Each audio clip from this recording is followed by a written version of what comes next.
அனைவருக்கும் வணக்கம்.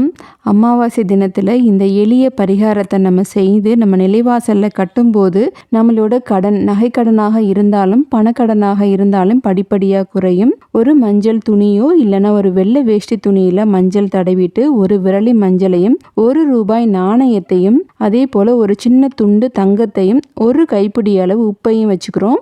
அதே போல் ஒரு எலுமிச்சை பழத்தையும் இதில் வச்சு நம்ம நிலைவாசலில் கட்டும்போது அந்த தங்க நாணயமானது நமக்கு பணக்கடனை போக்கக்கூடியதாகவும், தங்கத்தை வைக்கிறதுனால தங்க நகை கடனை அடைக்கிறதுக்காகவும், இந்த உப்பிற்கு காரிய ஆகர்ஷண சக்தி இருப்பதனால் நம்ம எதை நோக்கி இதை நம்ம செய்கிறோமோ அந்த விஷயம் கண்டிப்பாக நடக்கும். தேவ கனியான எலுமிச்சை பழம் நம்ம வீட்டை துர்சக்திகள் அண்டாமல் ஒரு பாதுகாப்பு அரணாக இருக்கும். அமாவாசை தினத்தில் நிலைவாசல்ல இது போல கட்டும்போது நம்மளோட கடன் படிப்படியாக குறையும்.